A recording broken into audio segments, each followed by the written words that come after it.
Hi all, welcome to football arena. ചെറിയ പ്രായത്തിൽ തന്നെ ഒരുപാട് നേട്ടങ്ങൾ സ്വന്തമാക്കിയിട്ടുള്ള സൂപ്പർ താരമാണ് ലാമിൻ യമാൽ.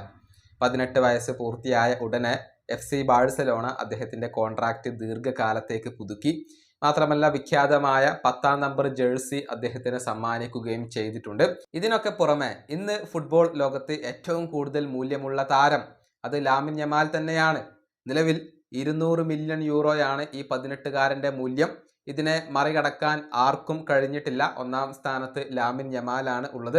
ട്രാൻസ്ഫർ മാർക്കറ്റിൻ്റെ കണക്കുകളാണ് നമ്മളിപ്പോൾ പരിശോധിക്കുന്നത്. ഇനി രണ്ടാം സ്ഥാനത്ത് 3 താരങ്ങൾ വരുന്നുണ്ട്. അതായത് ജൂഡ് ബെല്ലിംഗ്ഹാമിൻ്റെ മൂല്യം 180 മില്യൺ യൂറോയാണ്. കിലിയൻ എംബപ്പയുടെ മൂല്യം 180 മില്യൺ യൂറോയാണ്. ഏർലിംഗ് ഹാലൻഡിൻ്റെ മൂല്യം 180 മില്യൺ യൂറോയാണ്. ഈ 3 താരങ്ങളാണ് രണ്ടാം സ്ഥാനത്ത് വരുന്നത്. അതേസമയം വിനീഷ്യസ് ജൂനിയറുടെ മൂല്യം കുറഞ്ഞിട്ടുണ്ട്. നേരത്തെ 180 മില്യൺ യൂറോ ഇദ്ദേഹത്തിൻ്റെ മൂല്യം ഉണ്ടായിരുന്നു. പക്ഷേ അതിപ്പോൾ 170 മില്യൺ യൂറോ ആയിക്കൊണ്ട് കുറഞ്ഞിട്ടുണ്ട്. ട്രാൻസ്ഫർ മാർക്കറ്റിൻ്റെ കണക്കുകളിൽ നിന്നും നമുക്ക് അതാണ് വ്യക്തമാകുന്നത്. വിനീഷ്യസ് ജൂനിയർ കഴിഞ്ഞ സീസണിൽ അത്ര മികവിലേക്ക് ഉയർന്നിട്ടില്ല. മാത്രമല്ല കോൺട്രാക്റ്റ് പുതുക്കാൻ അദ്ദേഹത്തിന് കഴിഞ്ഞിട്ടുമില്ല. ഇതുകൊണ്ടൊക്കെയാണ് ഈ ഒരു മൂല്യം കുറഞ്ഞിട്ടുള്ളത്. ഇനി വിനിക്ക് ശേഷം ബുക്കയോ സാക്കയാണ് വരുന്നത്, 150 മില്യൺ യൂറോ. അതിനുശേഷം പെഡ്രി വരുന്നു 140 മില്യൺ യൂറോ.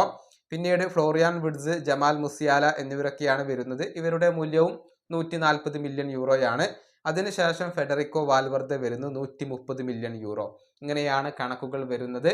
റയൽ മാഡ്രിഡ് താരങ്ങളുടെ ഒരു ആധിപത്യം നമുക്ക് ഈ ഒരു ലിസ്റ്റിൽ കാണാൻ സാധിക്കുന്നുണ്ട്.